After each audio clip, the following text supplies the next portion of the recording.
Hello, folks, and welcome to New Geometry. It's George Leoniak, and I'm excited today to share a bit about the Great Icosahedron. I had a video from about 2 years ago about the four Kepler-Poinsot Polyhedra, the four regular star polyhedra, on how to draw them. And one of those is the Great Icosahedron. And it's quite different than the dodecahedron stellations, and it's the only one that's based on the icosahedron stellation diagram, which I'll show you in this upcoming presentation. But recently I discovered that the drawing that I shared for some of the drawings of those for the Great Icosahedron are incorrect. So we're going to go ahead and show you some of the corrections, and now I came to that discovery today.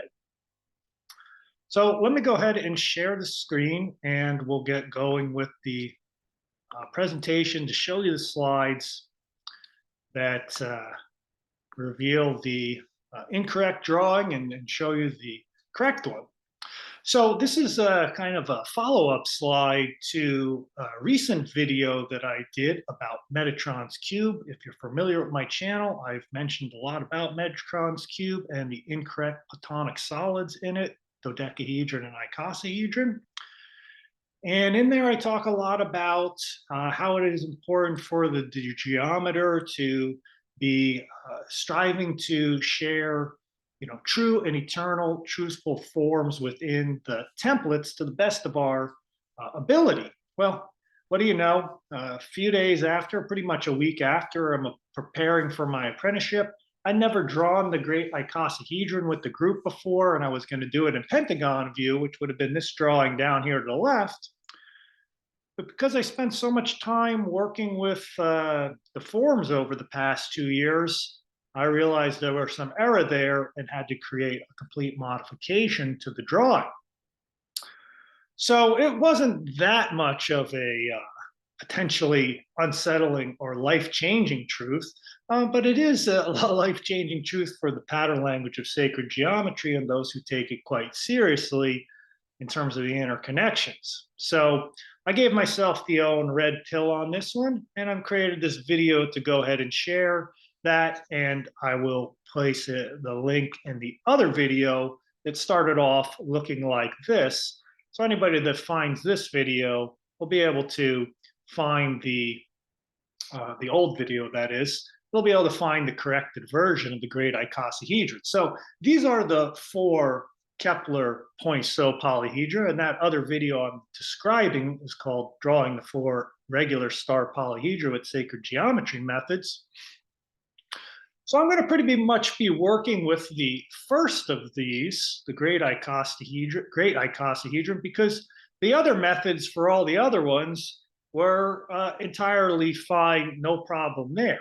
They're all based on the dodecahedron stellation diagram, which only has 3 stellations. So if you stellate this dodecahedron by extending the edges or grading the faces, you only have 3 possibilities, which are these 3 over here: great dodecahedron, great stellated dodecahedron, and the small stellated dodecahedron.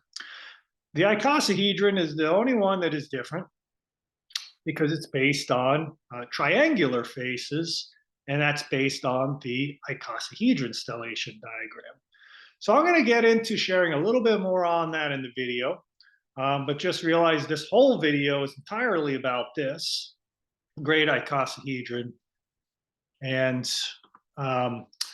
a lot of it is going to have to do with the golden circle templates, because that's going to be the foundation templates that I've used to create the patterns. And in that previous video, I show you how to get the golden section.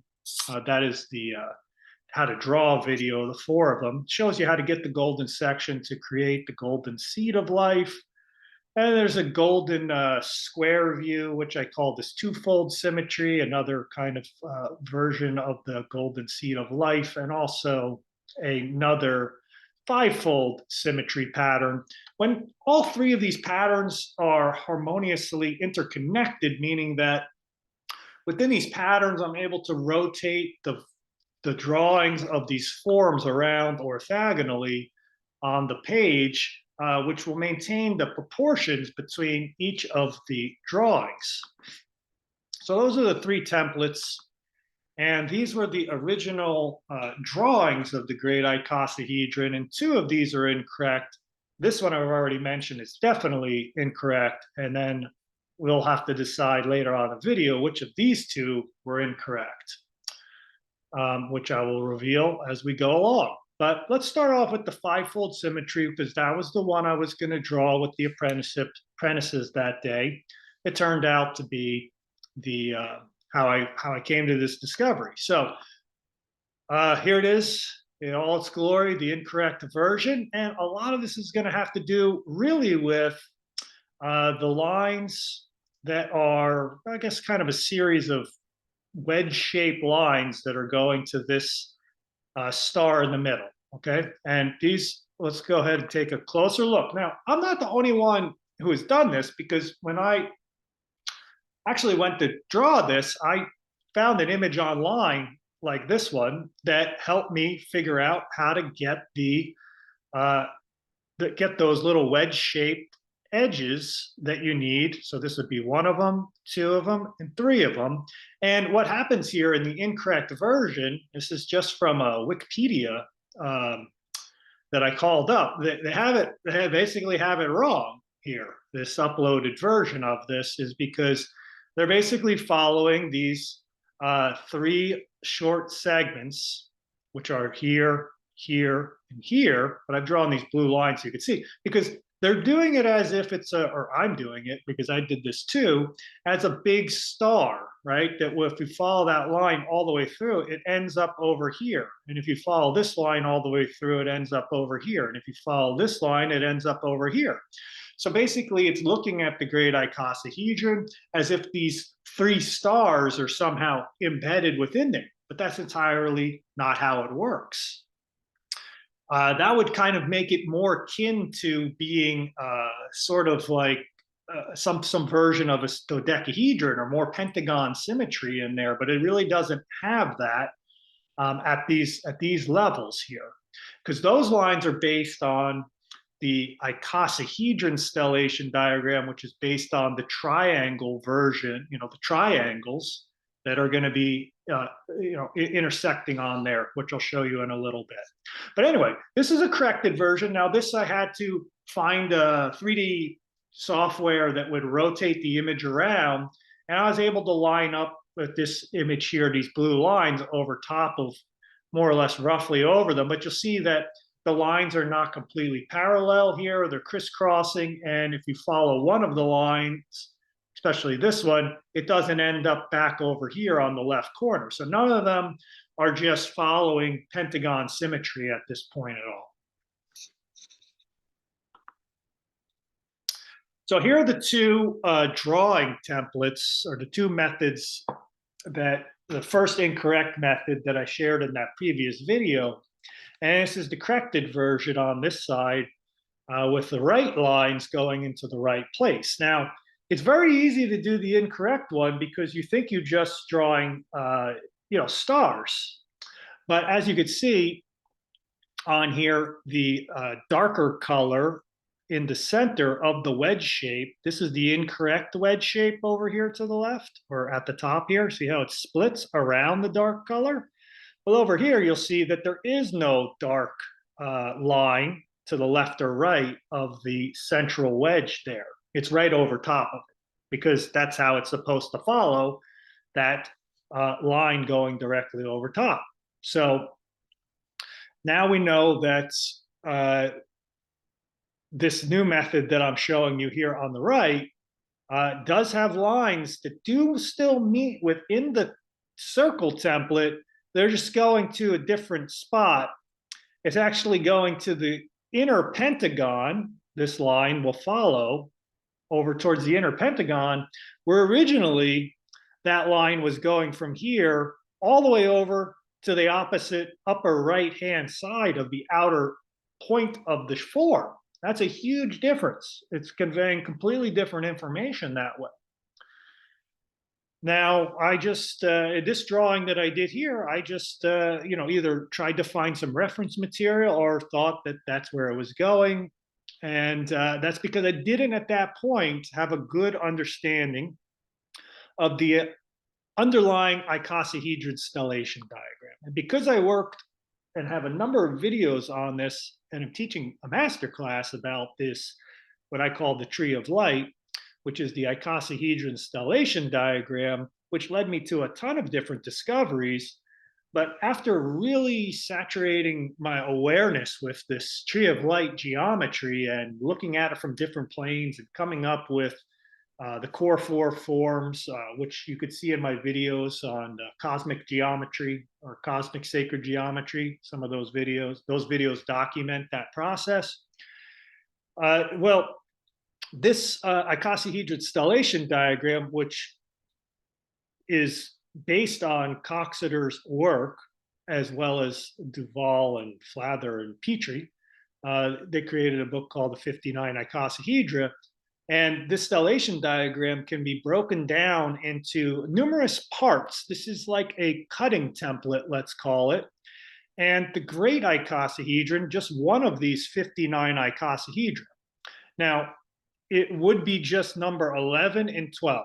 Those would be the only visible parts on the surface of the form here. So when you look at this very complex structure that I'm holding here, the only things that are showing from this triangle here, now we don't need the far out points there. That's the final stellation beyond the central triangle. Most of the stuff happens inside the triangle until you get to the final stellation, which is number 13 here. But 11 and 12 are these two pieces, and that's the only pieces that are really needed to construct this whole form. Okay, and with that bit of information, which I didn't know at the time, that's going to now guide the lines in our drawings from the hexagon, from the different perspectives. So I'll describe what I mean by that here in this slide. So here is the icosahedron stellation diagram, tree light diagram. And what's going on here is we've got our central triangle, and this is easily drawn in the seed of life. I mean, it's so simple in the seed of life to draw it by just extending these lines out to the outer big circle and then just adding the additional lines. And the way I found it was because I was curious about this golden hexagon shape in the middle, but that's a whole nother story. So let's stay on track here and just talk about the icosahedron and the great icosahedron, and how this triangle here is going to now tilt and maintain its proportions to this triangle. So of course this is an equilateral triangle, but the thing that this has in common with this triangle over here is that they share this edge along the back edge here. And they also share the golden proportion, meaning that this left segment to the middle segment is golden proportion, and this right segment to the middle is also golden proportion. So this whole triangle is divided into golden proportion segments. So all that was needed to be done here on this triangle, which is actually this red triangle in pentagon view. So this is five-fold symmetry down here, but I've isolated one triangle, and I was able to discover where the locations are for how to divide that triangle into two locations that have the golden proportion within it. And when I do that, I can find out where these important lines are by following the underlying geometry of knowing that this has got to be this wedge shape, number 12 and 11. So when I look at this, I've got to say, okay, well, that's number 11, and that little wedge shape is 12. And by following the correct lines and figuring out where they stop, that helps me to decide where those little wedge-shaped triangles are that I went completely wrong with on the original drawing. I have to also not only do it for this triangle, I have to do it for this triangle over here, which would be this very tilted triangle over to the right. And that helps me get the whole picture of the underlying icosahedron that the form is built of. So this red triangle in the middle would be the same as that red triangle, and there's that red triangle on the actual icosahedron in the middle of the form. All right, so that's the process of keeping true. Now, that's taking the red pill in this scenario and keeping true to the underlying structural geometry that is not just related to one perspective, but related to multiple perspectives, because you're going to see we'll apply this to other views. And then it keeps it true to the actual model in hand. So all the information lines up 100% between all the views. And keeping it aligned with kind of something that has some internal principles based on that trio-like diagram, the icosahedron stellation diagram. The only thing is we've just rotated the forms in a way that now produce these triangles in a way that keeps the golden proportion along each of the edges of the triangles that interlock in this incredible way, 20 large triangles interlocking, recreating the vertice tips of the larger vertice tips of the 12 vertices that are on the outside of the form. This one was done by Nancy Beneroff, which I sent her the recording of this that I did with the apprentices, and she was thrilled to create this beautiful piece of art. I was thrilled to see this beautiful piece of artwork she did, and here she really did a beautiful job showing the different triangles by color coding them of how they're all interlocked. Now, she did a lot of the drawings of the Great Icosahedron from my original method, so I was really happy to share this with her to see her take produce this drawing, because I know she spent a lot of the other ones doing the incorrect one. So,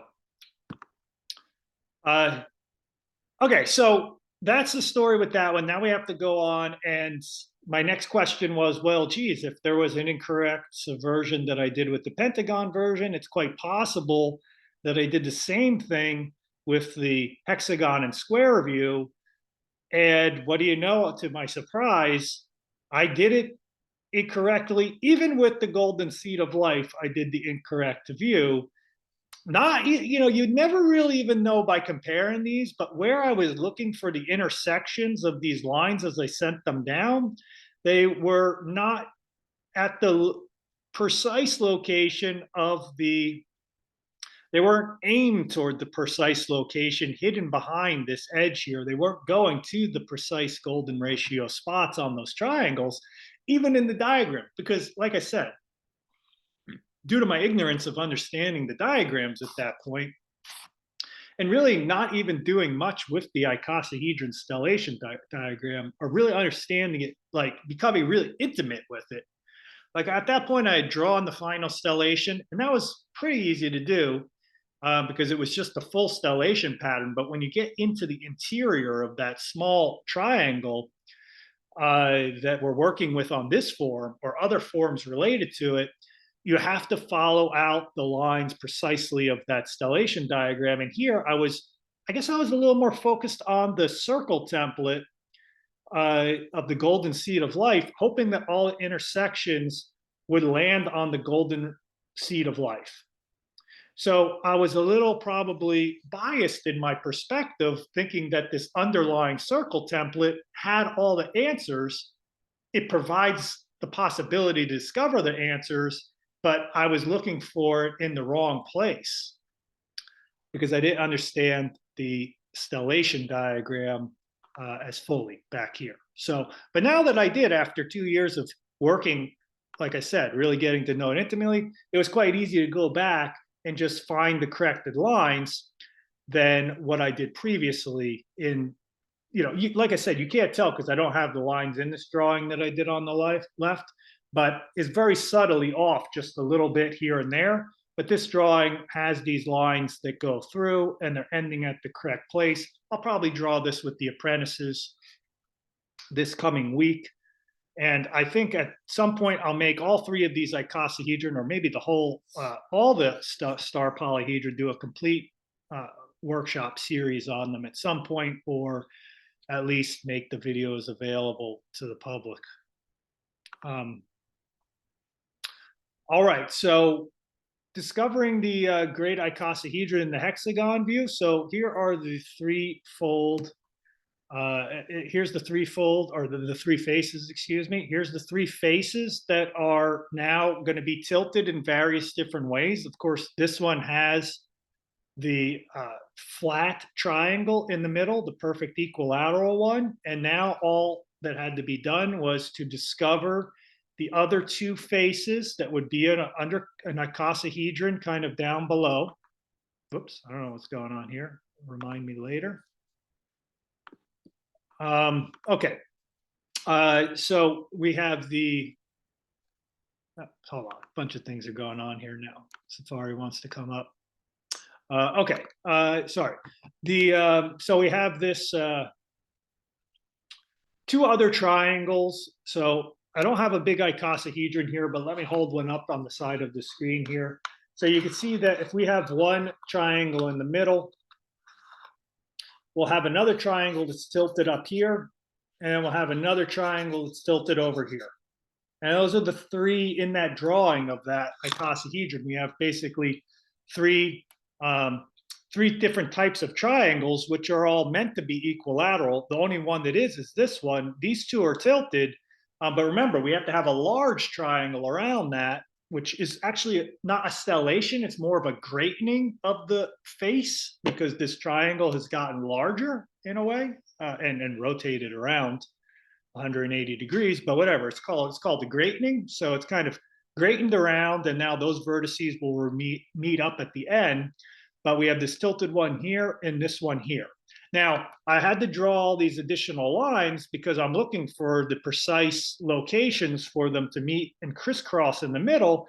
So it's a bit of tricky work. You could see just finding that short little segment is actually following a stellation line of one of these tilted faces that goes to the interior of the form, which I can't see. But by having the precise drawing template underneath, which is all provided in the circle template, which is beautiful, allows me to find that short little segment of line and still stay true to the icosahedron stellation diagram, even in its tilted version. So it's just really amazing and fascinating the way the lines and the circle template are really working together. And it wasn't just all the circle template like I thought before, where everything's going to meet at some sort of neat intersection just at the circle template. I really had to have a deep understanding of the lines itself of the icosahedron stellation diagram. Okay, so the amazing thing here is that the one view that was actually correct in my previous drawings was the square view one.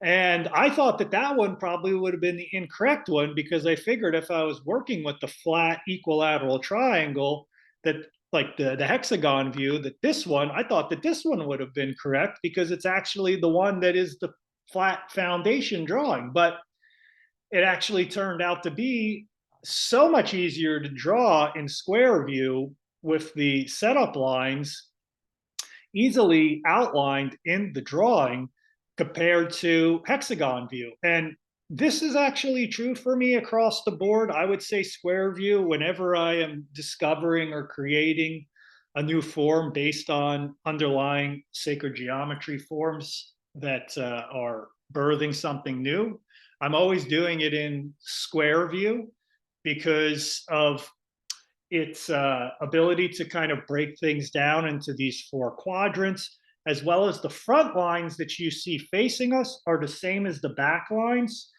So you don't have a front and back to the form in its orthogonal projection. You just have pretty much a flat, the whole form is pretty much condensed completely to the two-dimensional plane, and you don't have back lines and front lines kind of crisscrossing like this. And sometimes in these other drawings, like this one, I'm only showing the front of the form, but if I drew the back of the form, you would have all these narrow lines and wider lines reversed on one another, but this allows it all to be compressed into one view without having that kind of extra confusion to the drawing, I guess, let's call it. So this is a simpler view to work with. It maintains and gives you really awesome proportions, and it actually gives you the height of the form from vertices, or the interior across the vertices, the interior angle of it, or the interior diagonal of it from one vertice to the next. So if you tilt your head and look at it that way, well, you'll see that that would be on its vertice from vertice to vertice like this. And that would be it, kind of putting between your fingers and kind of spinning around like so. So that's the square view, and that one was correct because the lines just, it was easy for me to see where those golden proportion segments were. So that one worked out. And interestingly, just like this one, and I'll talk about this again, so I'll save that slide for a bit, but this view had 4 different large triangular planes that are intersecting, built around the icosahedron in the center here. So we have this small triangular face. We have this triangular face, which would be to the left. We have the larger one in the center, which is in here. And then we also have one plane that is completely flat to our line of view, which is just looks like this line here, but there would be the blue segment that would correspond to a face of the edge of the icosahedron right here. So I just want to take a moment to just discuss why sacred geometry is considered consciousness expanding in a way, right? I mean, consciousness is a base foundation, but how does it help activate our mind's eye or our ability to visualize things? How does it increase that sense of spatial awareness, to see things beyond a flat spectrum and turn this into a 3-dimensional object in our mind's eye and be able to rotate it around in our mind's eye? Well, so we could do that with, it's really an evolution, because remember, these forms, which I'll describe at the end, a lot of them weren't discovered until like the 1600s, maybe a few of them slightly earlier, because there's a few examples of them. And then this form wasn't actually ever documented, we're pretty sure, till about 1809. Okay, so now it's coming in, and there was no real drawing method anywhere out there besides what I'm showing you here of how to draw this. Computers have done it. So computers are doing what we could consciously do with our own abilities by learning sacred geometry and learning these templates and how these patterns work. You're deeply becoming intimate with it in a way that's allowing to expand your expand beyond what the regular platonic solids, for instance, or the regular icosahedron. Now, viewing this in 3D, or just rotating this through the 3 perspectives that I share, that is even a considerable expansion. But when you start to do these interlocking planes and triangles and or pentagon faces within, and then looking at all this inner complexity, and then drawing something like this and really understanding where those triangles are within this diagram and how the golden proportion is all interlocked within that, you really have to give yourself over to sacred geometry, because it's not, you can't look at it as this is going to do something for me. Just the act of doing it is doing something for you, but you don't know what. You can't force her to say, oh, if I do this, my consciousness is going to expand. But if you don't do it, maybe it won't expand, maybe it will. Who knows? But if you do it, if you do engage in this type of drawing, you're working parts of your awareness and consciousness that probably aren't getting worked out very frequently in this way. So,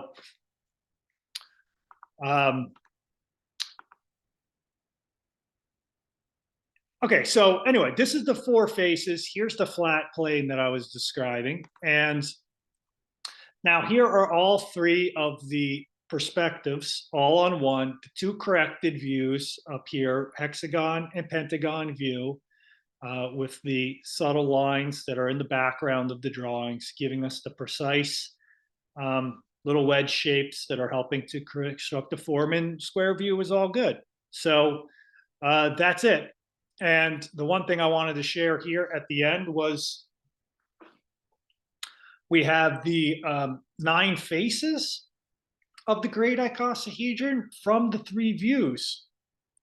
And for me, they were really brought to light in my awareness by the tree of light, because if I didn't really get to know this pattern of the tree of light and really understand what was going on within here, I wouldn't have been able to comprehend it from the threefold axis, the other 2 triangular planes, and realize that actually these lines are not just arbitrarily going to some circle intersections, they have a very precise location to go to along these tilted triangular faces. So in my mind's eye, I could view this as, yeah, that's an equilateral triangle, even though it's not an equilateral triangle. But the golden ratio is the thing that is going to keep it, the inner proportions that are all within this little grid work of lines here. The golden proportion outer edges on here and crisscrossing those lines are going to keep them all arranged in a way that makes them compatible, not only within one diagram, but within the other 2 diagrams, which are the 5-fold. Here are the 2 triangles here. None of those are the same as these. And then we have the 4-fold axis, which has, the 2-fold axis, which has the 4 different versions, including the straight line. So, all of a sudden that straight line, in my mind's eye, is actually an equilateral triangle, in addition to a small little triangle somewhere in the middle between these 2 dots.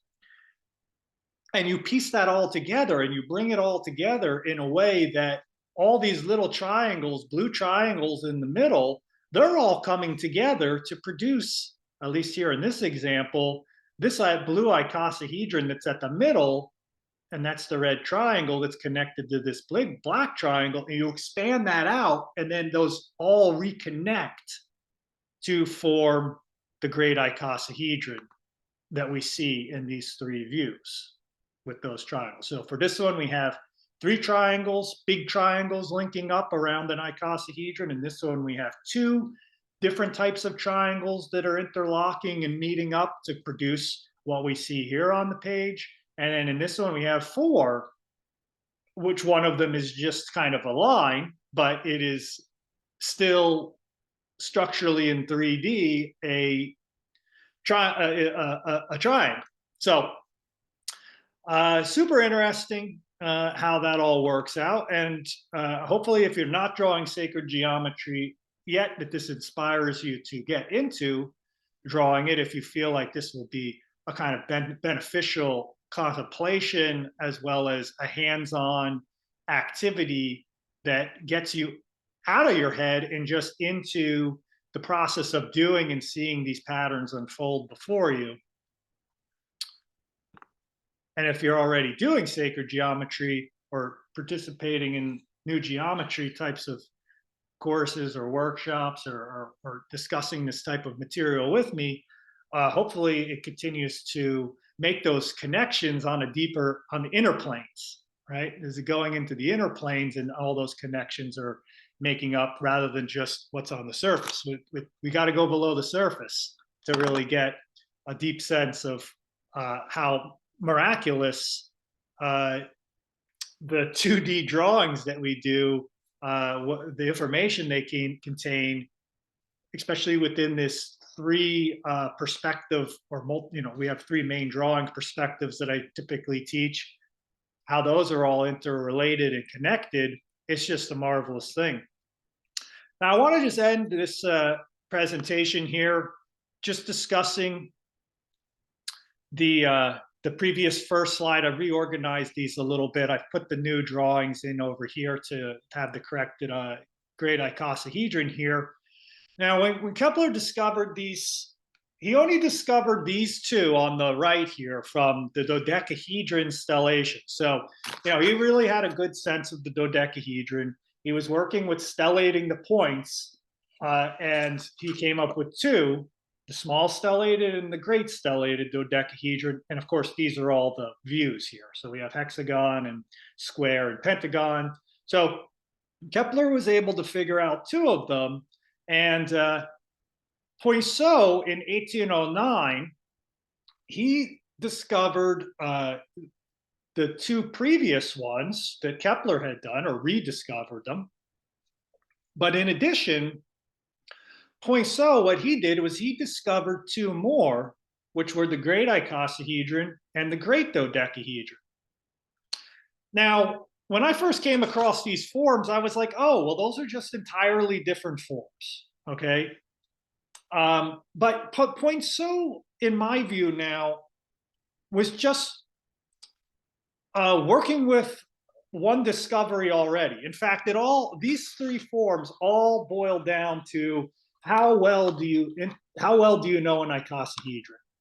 Okay, many of us will look at this icosahedron and we'll look at it as just something that is on the outside and has no internal structure to it, right? It has no. What is my question as a sacred geometer is what provides these vertices from the inside? What's internal to this? What are the interconnections?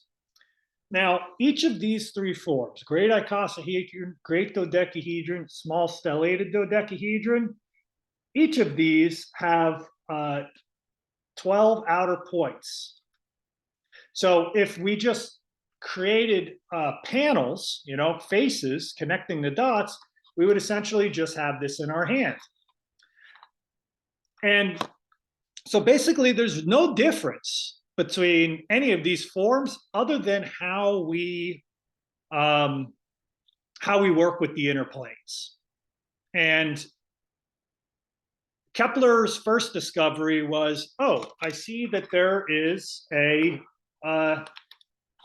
well, I could create a star within this pentagon here. And if I make stars all the way around, I'll come up and I'll reconnect all those stars and their vertices all meet out here. And that's the small stellated dodecahedron, okay? Now, Poinsot came around and what he did was he said, oh, instead of focusing on the star, I'm just gonna include the outer hexagon and I'm gonna take these panels away so I could see what's interior to them. And he created this great dodecahedron by just saying, I'm going to have large pentagons, take out the star that Kepler did, and make those panels, big pentagon panels through the interior of the form. And when those all reconnect, they're going to create little crevices and grooves, which recombine to make the great dodecahedron. It's the same form. It's the same outer vertices. We're just using our inner creativity, our inner imagination, our inner expansion of our own sense of possibilities within this sense of what is an icosahedron. There's other possibilities of what's internal to it. Now, the same outer points are also of this. Well, if I look at this from triangular view here, from the hexagon view, we have a triangle in the middle. Oh, but there's a big triangle that's down below that in the form. Well, those are giving me those same vertices. So if I take 20 triangles and rotate them all around and those crisscross in this particular way, oh, now I have the great icosahedron as big triangle panels. And that's it. That's all that happened there. Same thing. They're the same thing on the outside. They're this icosahedron. It's just different expressions of the same form of the internal planes. And Wedinger and Coxeter and so many of those fellas who've done this, and myself, which I do a lot of creation of these inner plane forms, like all these. I took that big nonagon and made this nonagon face in the middle. And the same way, seeing how that big nonagon plane will go around the inner faces of the forms. Well, I did that with the whole icosahedron stellation diagram in the geometry of the cosmic mind, videos and workshops that I have, or the master classes. So That's really it's a unique way to engage with it because we're not just looking at the surface, we're going below the surface and looking at the interconnections. Now, I know there's a lot to say just about this one slide, but it's important to realize that this is all the same, essentially the same. It's just how we've reconfigured the internal structure of the faces and planes, or treating them as stars. It's either a plane of a star, it's either a plane of a pentagon, or it's a plane of a triangle. And of course, this one's different over here, right? The Great Stellated Dodecahedron, that one just relates to the vertices of a big dodecahedron. Okay. Now there's different ways to subdivide the internals of that, but those would not be regular polygons, I guess, because they wouldn't be considered the regular polyhedra shapes. All right. Well, I just wanted to finish on that slide just to kind of just discuss the relationship of these three. It just put in the historical context that this is really kind of where sacred geometry got, and then Weninger and Coxeter took it even further, and now new geometers are taking it, can continue to take it further, even though those guys took it pretty darn far. We can make a little more discoveries on there, but really they gave us a great gift, and new geometry is bringing that back into sacred geometry so we can apply their creativity and expression and see how it actually plays out on our 2D drawing pads, that we can produce those things and a whole heap of many other possible things that are still waiting to be discovered when we kind of just open ourselves up to that kind of universal creative flow that's below the surface. So anyway, I'm excited to bring this video for you, and I hope that you enjoyed it. And please subscribe to the channel and check out the new geometry courses if you're interested in getting started with drawing. Nancy Beneroff and I should have mentioned earlier, hope you're still here. We're doing actually tomorrow, if you happen to see this video today, we're doing some workshops of the seasonal drawing classes. So check that out. And until next time, much love and appreciation. I'll see you at the next video. All right, bye.